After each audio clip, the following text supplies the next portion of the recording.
I wanted to go back just a couple of days. I know we have covered this debate about vaccinations pretty extensively on the show, but we had a recent development, and I think it warrants further discussion. There was a case filed in Berkeley County by some families representing their minor children. And, of course, it mirrored other cases that have been handled throughout West Virginia and are at various stages right now as they work their way through the courts. But in Berkeley County, there was a lawsuit filed by parents seeking exemptions to the compulsory vaccination law that exists on the books in West Virginia. Argument being that the imposition of this law requiring vaccines before you can enter a public school is a violation of the Religious Freedom Act that is also on the books in West Virginia. So we understand that underlying tension between those two laws. This case was pending before Judge Michael Lawrenson. A hearing was held a week ago in his courtroom, and on Wednesday at about 4 o'clock, Judge Lawrenson issued an order after the hearing, and in his order, he had to address various motions to dismiss that were filed by the defendants. The defendants were the Berkeley County Board of Education and the West Virginia State Board of Education. Michael Lawrenson's order granted the motion to dismiss to the State Board of Education, and it was on that technicality that we discussed before. There's a 30-day notice requirement before you can sue a state agency. The plaintiffs and their attorney failed to provide that 30-day notice to the Attorney General and to the legislature that the state agency was going to be sued. So that case got dismissed under that technicality. It's a jurisdictional question. And if you don't meet the statutory requirements of notice, this court really does not have jurisdiction then over the case. So the case against the State Board of Ed was dismissed. Now, for the remaining issue before Judge Lawrenson, which was the plaintiff's motion for injunctive relief against the Berkeley County Board of Education, Judge Lawrenson denied their request for an injunction, and he gave various reasons for this denial. And I just want to kind of tick through them to see what resonates with the panel here this morning as to what argument may ultimately carry the day before the West Virginia Supreme Court, where all this is going to end up. Judge Lawrenson first indicated that, look, the plaintiffs were going to be unlikely to prevail on the merits, and so they weren't entitled to injunctive relief because the current vaccination law in West Virginia provides only for a medical exemption. It does not expressly provide for any religious or conscientious objection exemption. So, and he pointed out that the legislature numerous times has had an opportunity to amend that law and has chosen not to do it. So the only exemption on the books is a medical exemption. Secondly, he indicated, looking at the Religious Freedom Act that's on the books, he said that does not serve to either abrogate, amend, or appeal any other laws in West Virginia. And he brought up the legislative history of that act. At one time, the legislature had an opportunity to include in the Religious Freedom Act a separate statement that it would affect other West Virginia laws. The legislature chose not to do that, and Judge Lawrenson found that instructive in terms of legislative intent. So he ruled that the Religious Freedom Act does not impact the compulsory vaccination law. Thirdly, he looked at the balancing test that you have to undergo as a judge with these issues before you. He looked at whether the state had a compelling interest in requiring vaccines versus a restriction on a fundamental right, which is the right to practice your religion. And Judge Lawrenson found that there was a compelling state interest here, that protecting student health and safety is important. It's a state interest in preventing the spread of communicable diseases, and that there's a long history in our jurisprudence where the West Virginia Supreme Court and the Fourth Circuit Court of Appeals at the federal level have upheld challenges to compulsory vaccination laws, finding that there is a compelling state interest here. And he brought up an interesting point. He said, look, there are students going to school who do get medical exemptions because they can't take some of these vaccines. Their body won't allow them to do that. And so these children have to be protected from others who can take the vaccines. So he said that you have to make sure, you can't have the risks of these kids being unvaccinated imposed upon those who cannot take the vaccines. So finding that there was a compelling state interest, Judge Lawrenson ruled that it was apparent to him that the plaintiffs ultimately were not going to prevail on the merits. So my question this morning is, are any of these reasons compelling to you? And ultimately, can we perhaps predict how the West Virginia Supreme Court may come down on this issue? I will begin first with Mr. Gilstrap. I think the idea of getting rid of vaccines in schools is madness at its base level. Now, whether or not at the legal level, if you can justify, I think all of Judge Lawrenson's rationales here make sense to me. So, yeah, I think that we will continue to have vaccinations required in schools only because it's the sensible thing to do. John, just to clarify, at the beginning you opened with, I think the idea of getting rid of vaccines in schools is madness. Yes. Mandatory vaccines, is that what you meant? Or vaccine? Because they're not getting rid of vaccines, they're just stopping those who don't want the vaccine from getting one. It's the same thing. I think that there are... Well, it's not, because somebody who wants a vaccine can still get one. I understand, but if you get that, and it's a fairly low percentage that, and actually my viewpoint on this has migrated over time. I think at the 10% point, you start into the herd immunity issue becomes threatened. Mm-hmm. So without the mandatory vaccine, except for medical exemptions, where you're going to harm the child with the vaccine, I think it's madness to not require the vaccines for children in public schools. Private schools, they can have their own rules, as far as I'm concerned. I don't think we should require every student who walks the streets to have a vaccine. I think that's a step too far. But if you're going to make use of the public schools that are funded by the Commonweal, then one of the prices to be paid is that you have to be vaccinated. Mike, I'm assuming I should skip you because Bowles-Rice represents the schools, and I would assume you're limited in what you can say, correct? Yes, it was a good decision. I'll limit it to that. Very good, because you were representing the schools. Yeah, Mr. Stubblefield. Yeah, the real issue on this is which judge has the most compelling argument for the Supreme Court. There's a judge in Raleigh County that ruled just the opposite, so I'm sure he had an order as well. And then we had Judge Lawrenson in Berkeley County with his order. Joe's discussion or dissection of the order I thought was very measured and somewhat legalese. I've talked to various lawyers the last 2 or 3 days, and without exception, they say that Judge Lawrenson's order was brilliant in the way it was composed.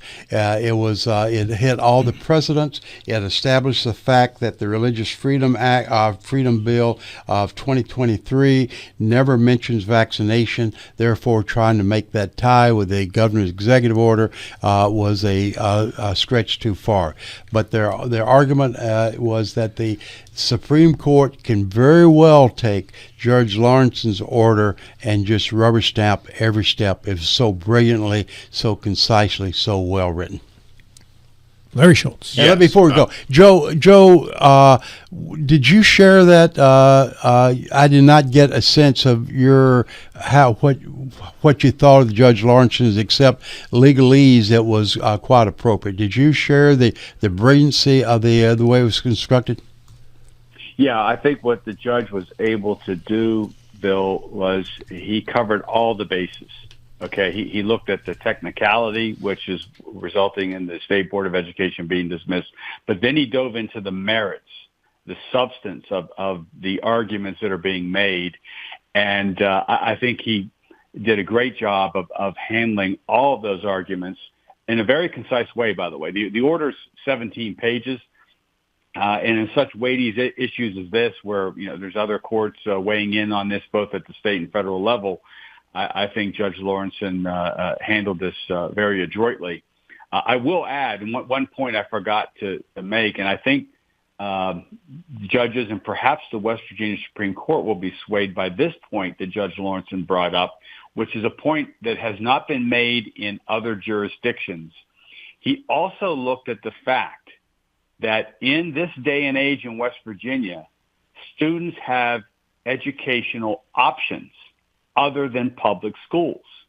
So that if they feel for religious reasons or personal reasons they don't want a vaccine, they can homeschool or they can take advantage of the various other private school or private public school partnership options that exist, i.e. the Hope Scholarship. So the judge was moved by the fact, if you read between the lines here, that these various students do have other options if they don't want the vaccine. And I think that's that's a novel way of looking at it, because we've only had those educational options for the last couple of years. Larry Schultz. Yes, I want to touch again on something John raised, which is herd immunity. We always forget about that. A lot of times we forget about it when we talk about these things. But there are some kids who can't take the vaccine. Why should their life be threatened when, in the absence of a legally sound excuse, their perfectly healthy, on the day school starts, classmate doesn't take the vaccine? Now they are not protected, and if that kid gets the measles, he's going to give it to them. That's the whole idea. It's a huge part. It's not so much, you're not taking this vaccine so much so you don't get it.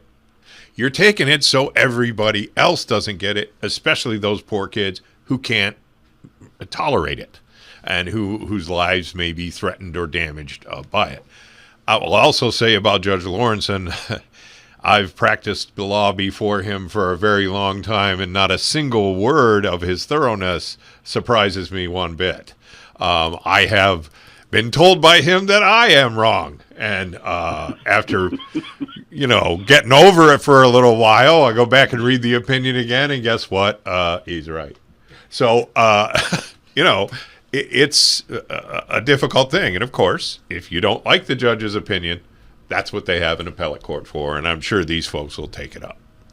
All right, two sons. The oldest one did not tolerate his vaccine very well. Whichever one is a two-part vaccine. So when he got the first one, he had a reaction to it. It caused my wife to have to quickly drive him back to the doctors, and they said, all right, we're not giving him the second one. So every year, as he was in school, I had to provide documentation as to why he wasn't fully vaccinated. It's a pain in the butt. But it's a requirement, and it's one of those things that we had to do every single year to get him back into the public school. Second son tolerated both shots, no issues right there. So as a result of that, as he goes through his life, he's a one-shot vaccine kid instead of two. So he's got some protection, but not all of it. So he follows this kind of stuff pretty closely, because obviously the fewer people that are vaccinated, the more he becomes concerned about not having the same amount of immunity as everybody else. Go ahead, John. That's it. I think that we need to be a little bit careful moving forward as science progresses, not to overemphasize vaccines for everything. There are life-threatening diseases for kids. Measles, mumps, rubella, smallpox, polio, the things that we're requiring vaccines for now, I think are really important.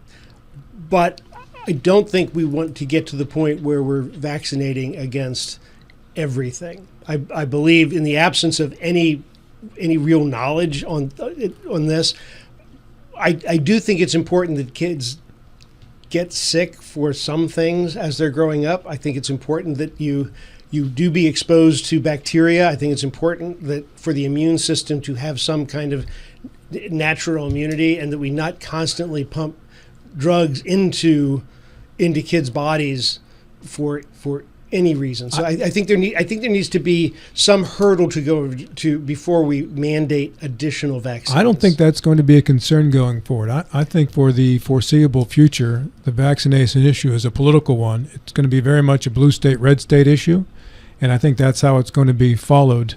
And the ability for anybody in the foreseeable future to develop a new vaccine that addresses something, and for that vaccine to be reasonably accepted in a bipartisan way, is cooked. Yep. It ain't going to happen. Right. We will confront new diseases from time to time. And you will not get vaccinated You for will them. not get vaccinated for them. And you can hope and pray, but I prefer science as a remedy. When these things crop up. Certainly, you're not ever going to be able to come up with a vaccine, and nobody's even trying, I don't think, to come up with a vaccine for the common cold or a vaccine for other basic things. They even have a flu vaccine now. But that's directed at the really life-endangering kinds of flu, the very difficult kinds. And, of course, there's all different kinds of influenza viruses. So I don't think that it's a danger, that over-vaccination is a danger. I agree with Rob that politically it's going to be very hard to do. Joe, thank you. Appreciate the lead-off. I'm John Gilstrap. Hi. Mr. John Gilstrap. Hello, sir. Michael Carl. Good morning. Lawrence Schultz. Great to be here. You already heard Joe Ferretti via telephone, but I'll say hello again to you, Joe. Hello. And after a gulp of coffee with issue number 2, the Admiral Bill Stubblefield. I'm ready to go, Rob. We have an issue, I think, that addresses the question, national security or infringement of freedom of speech. A couple so weeks ago, the Pentagon required the journalists to sign a pledge not to publish any authorized information, or in other words, information that had already been pre-approved, both classified and non-classified. This was on top of the fact that recently limited the journalists' access to the Pentagon. They had to be escorted everywhere they went. As opposed to making an appointment and going to an office, they now had to be escorted. Those that refused were standing at risk of having their press credentials revoked. Understandably, the National Press Club has described this as a direct assault on independent journalism. And I quote, "For generations, the Pentagon reporters have provided the public with vital information about how wars are fought, how defense dollars are spent, and how decisions are made that have put American lives at risk. That work has only been possible because reporters could seek out facts without needing government permission. The Freedom of Press Foundation has called this the most serious of the First Amendment violations. The critics argue that requiring pre-approval for reporting, especially on unclassified information, moves the press away from independent reporting and more toward an extended public affairs for the Department of Defense. The DOD, on the other hand, Pete Hegseth says, the press does not run the Pentagon. The people do. The reporters must follow the rules or go home. So the question is freedom of speech being restricted, or is this at the risk of our national security? Mr. Schultz. Yes. If Pete Hegseth had followed this rule in the run-up to the bombing of the Iranian nuclear reactors, he would have shut up. He would have not put this group chat on Signal, and he certainly wouldn't have included a major news reporter in the chat that was filled with classified information. This is so ridiculous. It's sort of like saying, I'm embarrassed that I did this, and so now nobody has any rights. What will happen to Pete Hegseth if he does another Signal chat and includes a reporter? Will he be sanctioned for that? Because after all, the reporter is just getting a blink on his phone, and he looks at it, and here's the Secretary of Defense talking about an attack on Iran. So that's an ironic sort of twist to it, but this is an attack on basic fundamental freedoms. So if an Army unit commits war crimes in some foreign country, they can simply tell these people, oh, that's classified, and even if it weren't classified, we're not permitting you to tell the story of the war crimes committed by the U.S. Army. I just picked the Army as one of the branches. That's insanity, and that is against everything. And I certainly hope that is not going to survive scrutiny by the courts. Mr. Gilstrap. Man, this is an unforced error. And actually, Larry, in your case, with Secretary of War Pete Hegseth, another unforced error.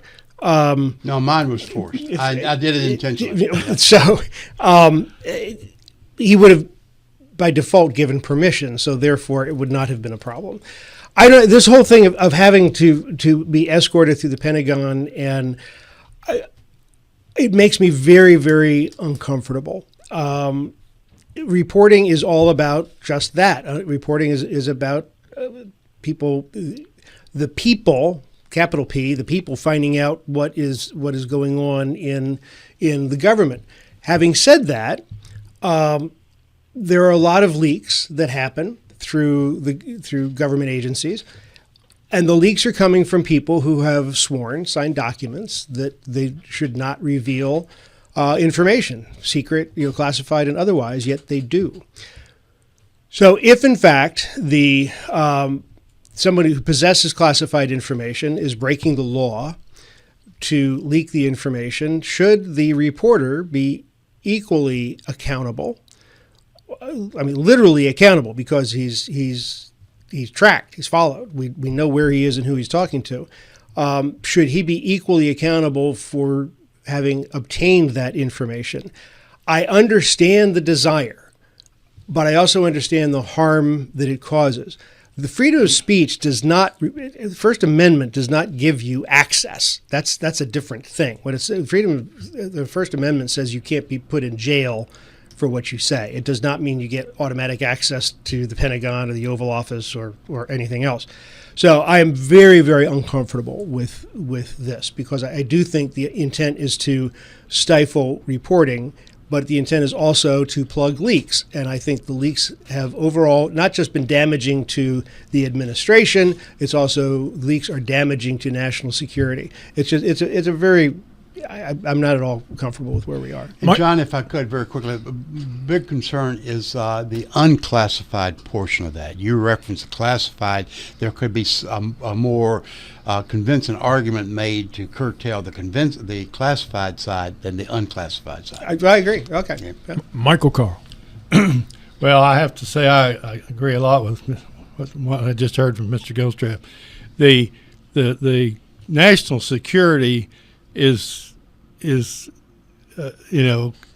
essential and needs to have a strong effort and application.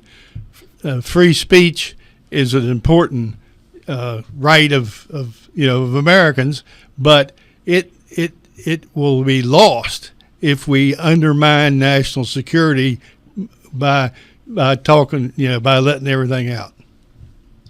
Joe Ferretti. Well, Mike, the Pentagon reporters are professionals and have shown that they understand what they can run as a story and what they can't.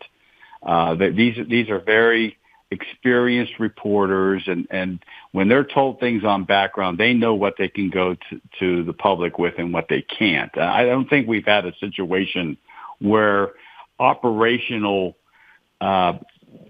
aspects of the Pentagon have been revealed to the detriment of our national security.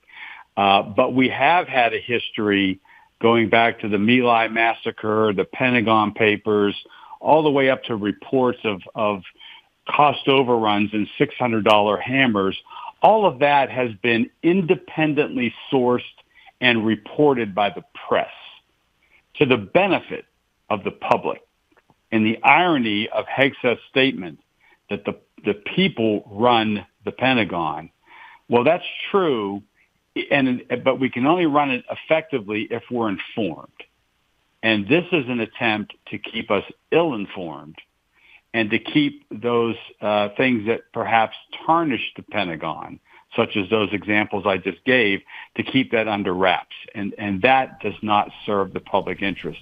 So as others have stated, I too am uncomfortable with this. Back to you, Bill. Yeah, I think Joe made a very telling point. We've had reporters reporting on military activities, military funding, military engagements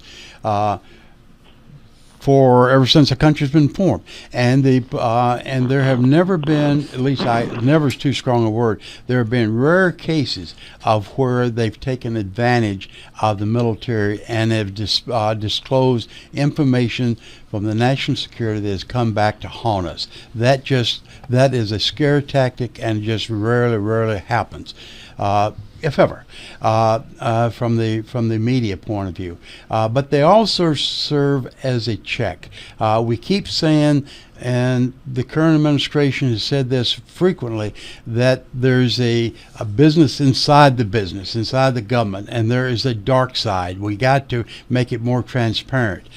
This is not making it more transparent. This is making it much more opaque. And if nothing else, it leaves the impression that something bad is happening on the other side of the fence that we have no access to. Before we go to John with issue number 3, Bill, whenever we've had Matt Umstead in here, you have oftentimes talked about his reporting when he worked for the local newspaper, Yes. and you were the Berkeley County Commission president.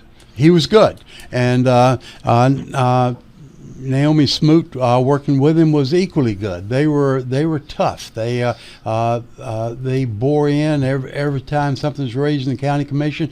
I could rest assured, as soon as it was over, they'd be back in my office and asking pertinent questions, and nothing was off the table. They ask everything, and we need that. We need that in our government, in all aspects of the government. But if there's any one part of the government that we needs it more than any other, it's the Department of Defense. And this runs counter to this openness that we need so much. And the president said he campaigned on it. And now he's doing just the opposite. He's trying to close it down. Now the question is, as is frequently the case, when Hegseth does something, Trump says, did not know anything about it. I don't know if this is true of this case or not. All right, on to issue number 3, and the Mike Height Chair, John Gilstrap, this week. All right. Kind of going to go into kind of a softer issue, I guess. I'm going to start with an email that I got from a friend of mine. He's been a friend for, 35, almost 40 years maybe. And I forget, it'd be a little awkward because I have to edit as I go along to take out names. Hello, John. It's been quite a while since we have been in touch. By the way, this is irrelevant to the Charlie Kirk assassination. It's been a long while since we have been in touch or even seen each other. That is my fault. I let my reactions to your political views and Facebook postings impact my better judgment and true feelings about you and your wife. That was wrong, and I should not have let that happen. We've known each other for quite a long time. Your wife and I were not only co-workers, but friends. I was always very fond of your son, and I remember how much my parents enjoyed spending time with him. My parents always look forward to seeing you and your wife when they visited me in Virginia.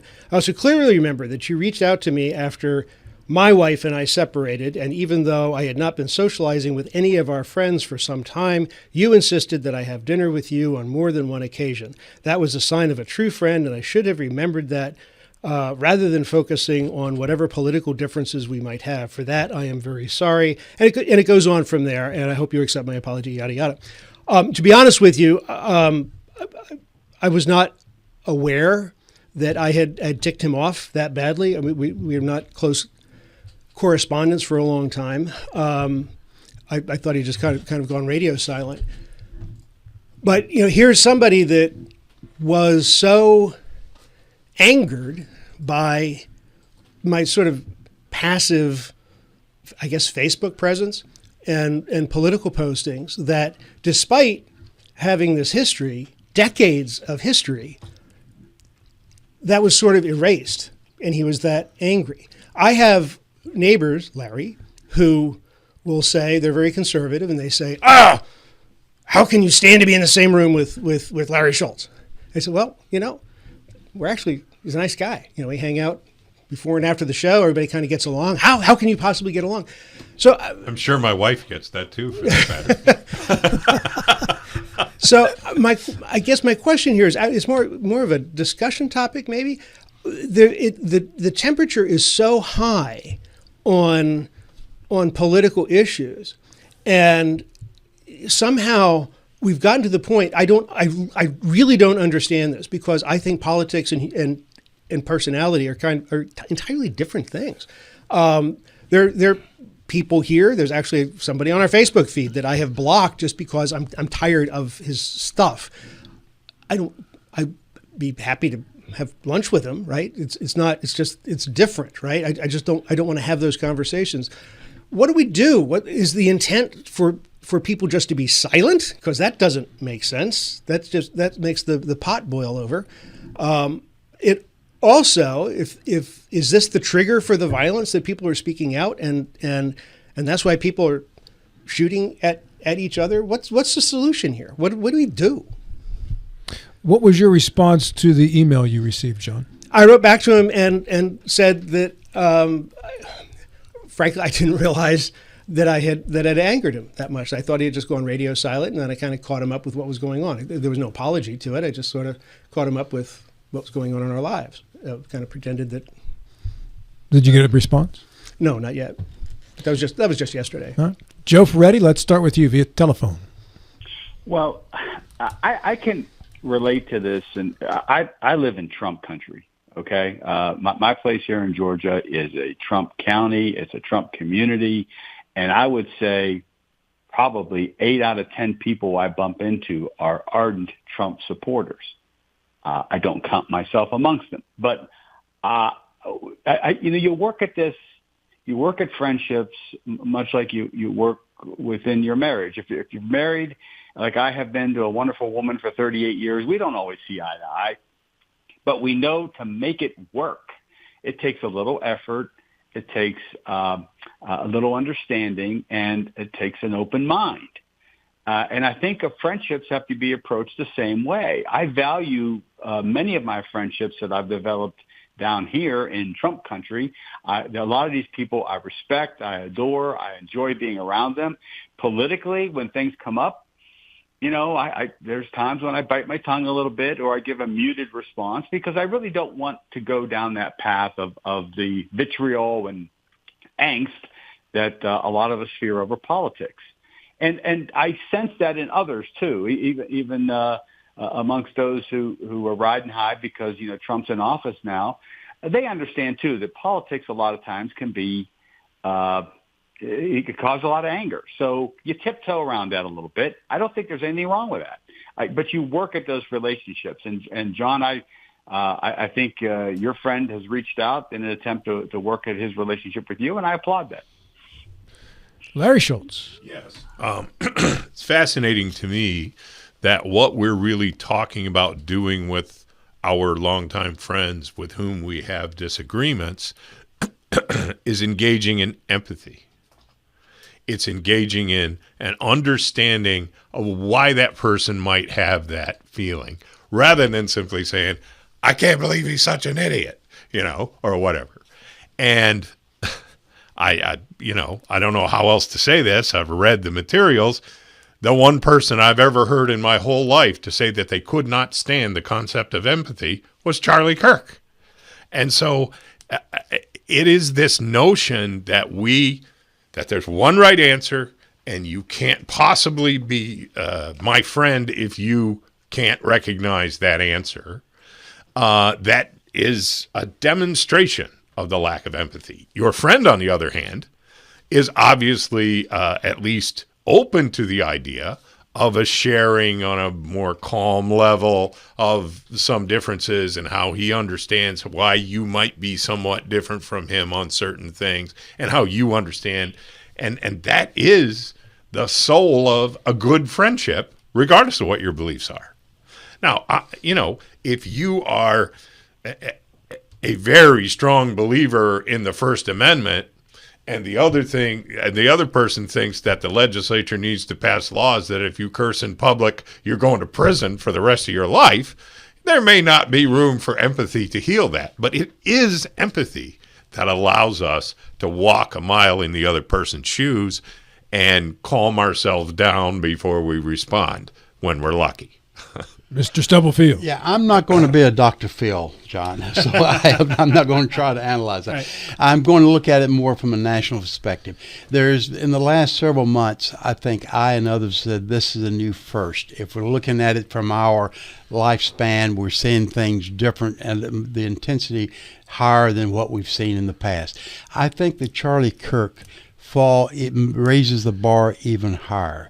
There's been the historians will go back in this period of time and write books and books and volumes on what we've seen in the last couple of weeks.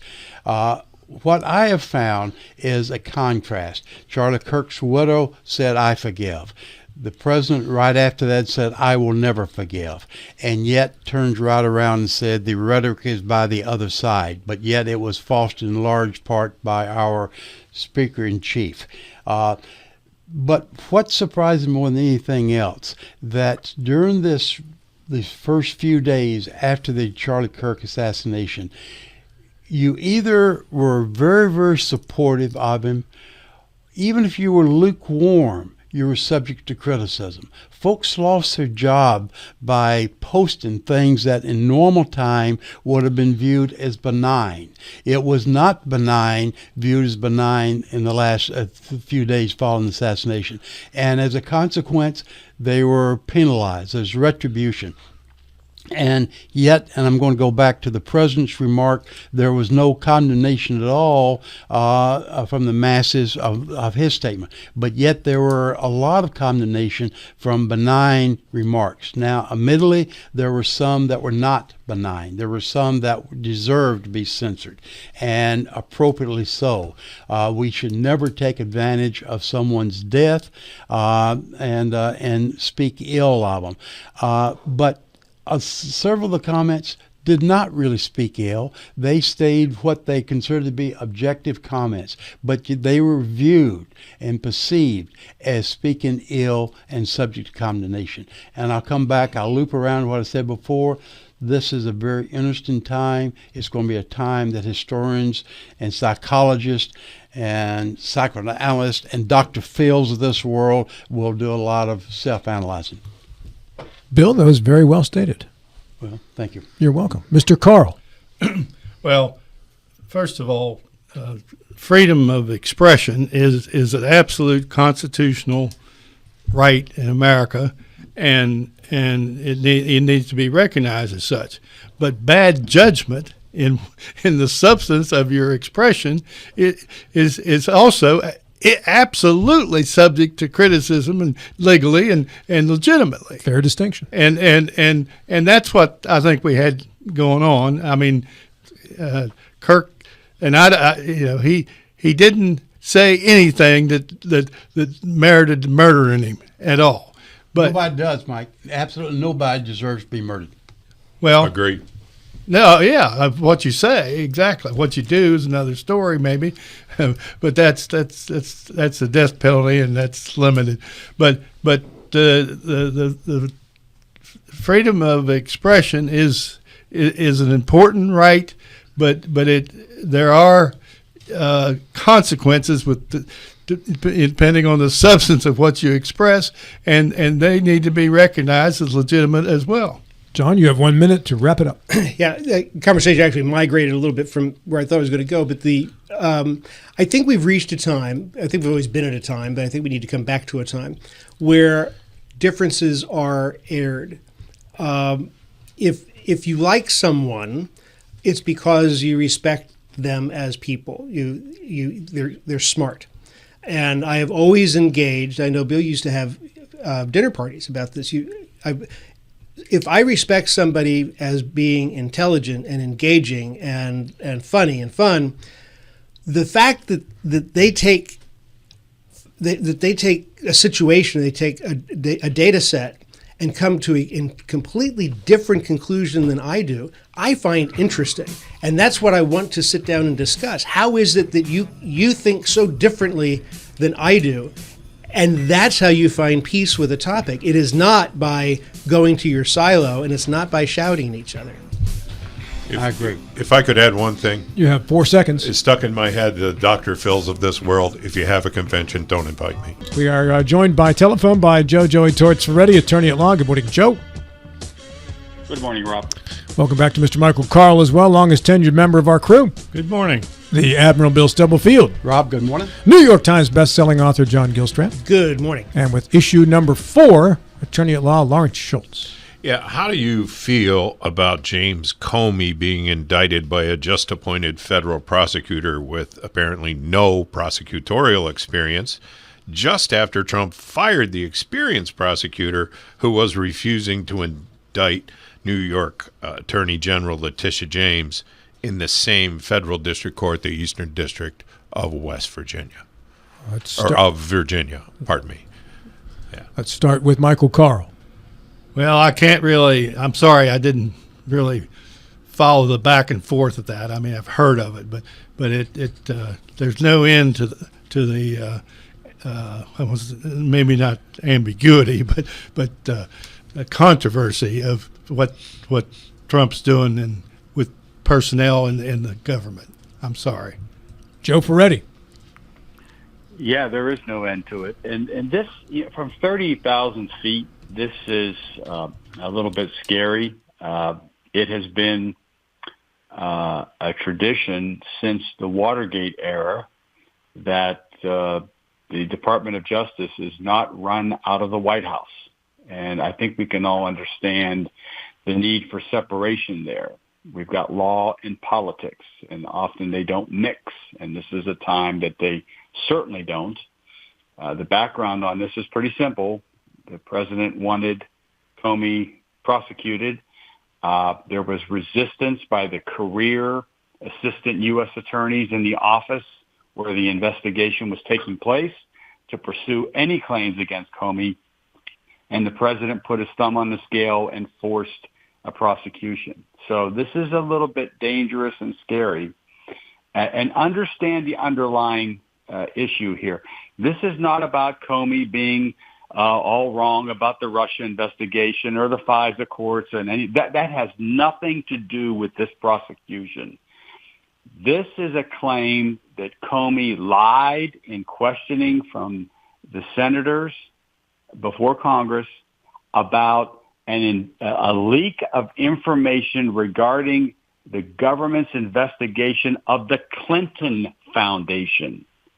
That's what's underlying all this. And President Trump has saw fit to now prosecute over a leak, a supposed leak regarding information regarding the FBI's investigation of the Clintons. So this is not about Russia, and it's not about all these other things that a lot of the MAGA folks are upset about. That's what this is about. And I think it's wrong-footed, and I think it's very dangerous for the president to be running the U.S. attorneys and the Department of Justice out of the Oval Office. We got into that issue with Watergate, and I think we're going down the same path. John Gilstrap. I think it's about time. And and I'm not a lawyer, but I'm pretty sure that the prosecutor did not indict him. I think it was a grand jury that indicted him, and the grand jury also failed to indict on a third charge. So it's not like a ham sandwich situation here. Comey did lie. Yet to be determined. I'm reading from a report from the New York Post here. Comey's close associate, former Deputy Director Andrew McCabe, stated that Comey instructed him to leak information to the media. And Comey denied that repeatedly under oath. So there's testimony that says that Comey leaked the information, and Comey said under oath that he did not do that. And then James Baker, FBI General Counsel and close advisor to Comey, also told investigators that he was, quote, under the belief, unquote, that he was, quote, ultimately instructed and authorized to provide information to the Times by then FBI Director James Comey, unquote. So, I mean, these are matters of fact to be tried and to find out.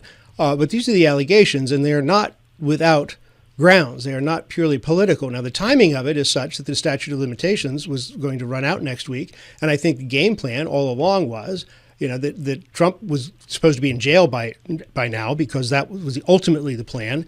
The lawfare and the, forgive me, trumped up charges against him were supposed to have him thrown in jail, and he was supposed to be irrelevant, and then everybody was going to get away with this stuff. That didn't work out that way. So as was said about 9/11 by that guy, the chickens have come home to roost. And people are going to be held accountable. So the timing it had to be now, because the statute of limitations is running out for the indictment. An indictment is not a conviction.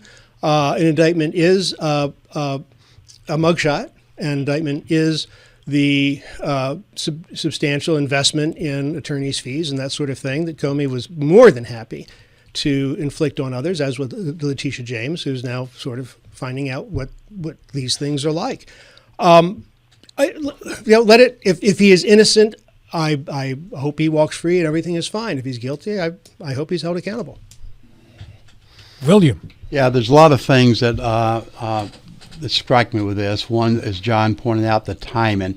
The two timings. One, the time limit is running out next week. Also, it follows 1 week after the president told Bondi via a very famous Truth Social comment that you're slow. These folks prosecuted me, and you have not done anything. It's time to get off the stick and start prosecuting them. Within just a couple days after that, we see this indictment for Comey. You're exactly right, John, that the grand jury indicted, but there's some confusion because the grand jury were handed two pieces of paper that were in conflict with each other, and the new prosecuting attorney said she did not know anything about the first one, yet she had a name signature on it. So there's some confusion regarding that. Bondi herself had said she did not think there was sufficient grounds to prosecute Comey. That was a couple of days before. That was a week or so before the president started putting pressure on it. I did not realize we had a convenient jump from appearing in front of Congress to being prosecuted for things said or said while under oath. If that's the case, then we have a lot of folks that may be subject to prosecution. For example, Bondi said there would be no political prosecutions. This is a political prosecution. When she was up and testified for confirmation, RFK Jr. said that all decisions were based on science. We're not saying that now. We're saying just the contrary. The OMB director said there will be no clawback rescissions. We're seeing that on a regular basis. Secretary of Defense, or as John says, Secretary of War now, says going to build trust in the military. That's the last thing that's happening. So there is a lot of things that if we're talking about being under oath now, these folks need to stand back and say, if Comey is being prosecuted, we may be prosecuted because we also said things under oath that proved not to be the case. What makes you think Pam Bondi won't be prosecuting RFK? Well, yeah, she might. Yeah, but I thought you were going another thing. I thought you were going to say, how do we know that Bondi will not be prosecuted somewhere down the line? Man, I hope that's not the case. I do not want to see us get any more to Banana Republic that we tend to prosecute the pre-administration. Yet I'm seeing hints of that. That is what's made our country so sacred. We have taken the actions of the previous administration and moved on from that. We have not gone back and started prosecuting. You're seeing hints of that? I'm seeing it. No, hints? I'm trying. The last 4 years were a hint of prosecuting the previous administration. That was a loud hint, Bill. I mean, that was a really loud hint. Yeah, but we had things we could base that on, John, and I think that was solid evidence as opposed to evidence what we're to the now. contrary notwithstanding. Right? There were no. We had boxes. We had boxes of data, classified data, found in bathrooms. In garages next to a Corvette. In garages next to a Corvette. Right. Exactly right. Yeah. But both were investigated. Okay. Yeah. Only one was prosecuted. Mr. Schultz. Yeah, Donald Trump said during this campaign, I am your retribution. So that's what this is. And the problem with that is, to the extent that a president of the United States uses the Department of Justice to seek retribution, and of course he was lying. He wasn't our retribution. He was his own retribution. He's using this as payback. Now, Mr. Comey, there's a lot of Hillary Clinton fans who don't like him very much either, right? So there's lots of differences of opinion. But that's what this is. It's retribution. It has nothing to do with justice or actual crime. And yeah, you can even a grand jury that rejects one of the three ridiculous charges can be accused of taking the ham sandwich approach. The old saying being that, in a grand jury, a prosecutor can get an indictment against a ham sandwich and a Coke. So I just want to say one last thing. I believe that this case is going to be dismissed very quickly. I would go on the record. I'm really uncomfortable with what's happening right here. But the left cannot try to take the high ground now on weaponizing the Department of Justice. The Department of Justice was weaponized by Biden or whoever was pretending to be Biden for the 4 years of his administration. My goodness. It was just between to be associated with President Trump 45 was to be prosecuted. Look at General Flynn, who, by the way, Comey has said really didn't do anything, but we got him to commit to whatever it was that he was convicted of. It's the Department of Justice has been weaponized. Wait, he didn't do anything wrong, but he admitted to a crime? Oh, here it is. I can get it to it. No, I don't want to take up the time in the air. But they set General Flynn up, drained him of his resources, and then ultimately got him to take a plea deal for a thing he didn't do. That's in Comey's book. So, the Department of Justice has been weaponized for a long time. That does not justify continuing the weaponization, but do not try to take the high ground and say that this is new territory for the Trump administration. This has been going on for a long time. The retribution comment was made, and he began. Yes, it's retribution, and it's wrong. The retribution is wrong. He began to do it immediately upon taking office. We're not even a year in. So, I agree. And the Biden puppetry, whoever that was, started on day one of the Biden administration. Yeah, and I'm not so sure I agree with all that. Okay. I'm not sure that I accept all those claims as being factual. The number of cases that the Trump administration has lost in front of federal courts thus far is well on its way to being an all-time record, if it's not already. How about the ones in the Supreme Court? Well, yeah, the Supreme Court that Donald Trump picked, yeah, that's been a little tougher, and we're seeing the erosion of our personal liberties as a result. So I wouldn't be all that proud about that. We move on to issue number 5, and with that is Mr. Michael Carr. That makes the choice of my selection very clear. How much more popular will Trump's successor be if he or she strongly supports his major policy goals but avoids his style? All right, Bill Stumblefield. Yeah, Mike, that works on the presumption that we agree that his policies are good. And I can go through the list and I can argue against each one of them, and I can argue that they're not good. Every one of them? Most everyone. Let's start with the basic science. National security? Basic science. Cutting our basic science by gutting our basic science. The attacks to the judiciary. The firing of federal employees. Manipulating the economic numbers. No consistency in the use of the tariffs. The heavy-handed with the immigrants. Even though we need to close the border, good, but the heavy-handed with the immigrants. War on the universities, war on health, the elimination of independent agencies or gutting independent agencies, our foreign policies, keeping Ukraine on the razor edge, not knowing if you support them or not, but much more important than that, driving our allies into China, most notably India and Brazil, promoting censorship, clawback of appropriated funding, leading by fear as opposed to persuasion. Mike, I do not think his policies are going to get him reelected. Bill, you were loaded today, man. They're all legitimate points that, and I think that if you give this blanket statement, his policies are great. If you start mining down, looking at the policies, every one of them can be challenged. The only policy that he has now that he's above water on in the national polls is immigration. Every other policy he's done, he's underwater in the polls. Mr. Gilstrap. Well, we're going to have a new ballroom. Yeah, John, I yield. And we have a patio in the Rose Garden.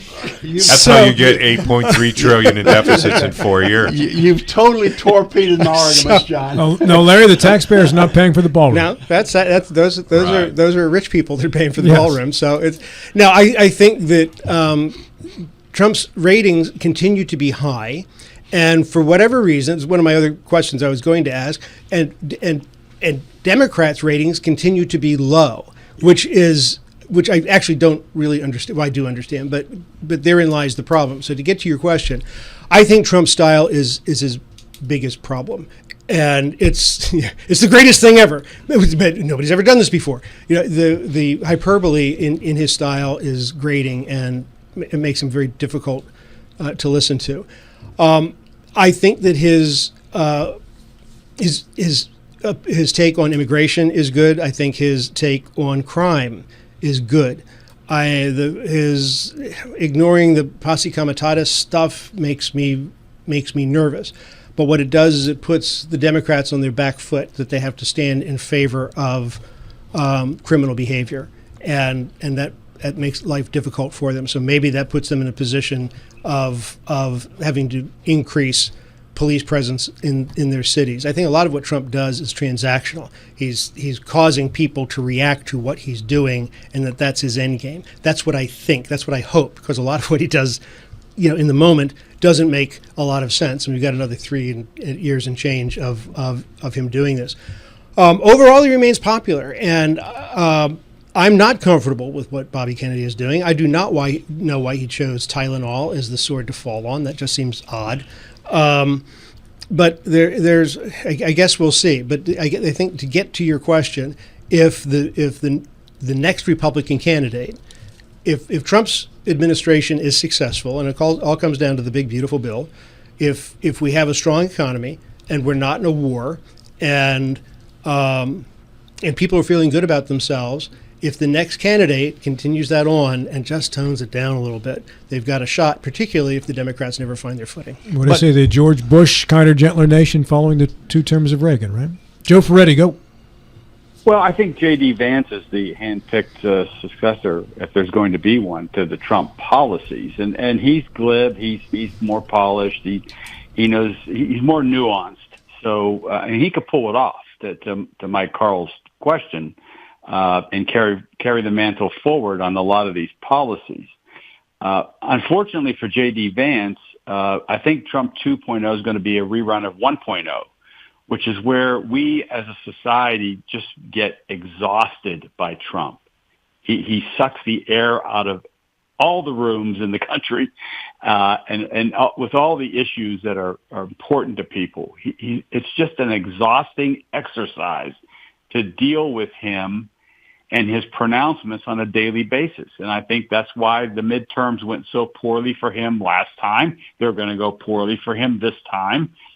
If the Democrats can ever get organized and get a couple people who can advance a cogent philosophy going forward, they'll be in good stead here next year and in the next general election. So I think there are successors out there who can pull this off with Trump policies. I just wonder if they're going to be too tainted by the man's, his problems, and they are many. First off, I don't think there'll be a successor. I think he's running again if his ankles aren't too swollen, and I think he's going to do another term. Who, Trump? Yes. How's he going to do that, Rob? They're going to figure it out because they control everything, Bill. They do control everything. But going back to the lack of leadership in the Democrats, that is the importance of a primary. And when Biden stepped down, he stepped down so late, there was no opportunity for a primary. And that not only hurt the Democrats during the 2024, it's hurting today as well, because there is no recognized leader right now in the Democratic Party. That will change, though, once there's a primary. Back to you, Mike Carl. Trump readily acknowledges this is his final term as president. What day did you hear him talk about it, though? Because depending on when he gets quoted, it changes. I pay a lot of attention to Trump, and he's never said anything that's adverse to the concept that this is his final term. Yes, he has numerous times. Aren't they selling Trump 2028 hats? And he keeps coming back. So the people want me to run. But what he's working on is world peace, is a strong economy, a protected borders, and no more war in the Middle East, no more war in Ukraine, and those things those are valuable goals, and they will continue if his successors take office and the Democrats don't get the presidency. How's he promoting world peace, Mike? A simple question. How's he promoting world peace? He thought he had a better deal with Putin, and he finally learned, and we criticized him on this show several times, and he finally learned that he couldn't make a deal with Putin on this, and now he's changed his approach, and I think will ultimately succeed because he's going to bring in NATO and get a lot of support for Ukraine. That's aspirational. Yeah, it is. And that's his aspiration now. You guys want to pick this up at breakfast next Thursday? We will. Good argument, good discussion next Thursday. All right, final thoughts are next. 8 seconds apiece upon return from the break. Final thoughts, 8 seconds apiece. Joe Ferretti, go. I implore Senator Rupi Phillips to look at what New Mexico has done to provide child care for its residents. Larry Schultz. Yeah, music show Saturday night at 7 o'clock on behalf of Community Alternatives to Violence. A lot of great musicians with originals and do-overs, and I will be singing 2 songs. And where will it be, Larry? New Earth Granary, 143 Mercer Street, Berkeley Springs, West Virginia. All right, 3 seconds apiece. Bill Stubblefield, go. I yield to Larry. Mike Carl, go. I'll yield to Larry. John Gilstrap, go. I want everybody to have a very fine weekend. You did not yield to Larry. Dave Ramsey show's next. This is Talk Radio. WRNR Martinsburg and TV 10. We'll talk to you in 70 short hours.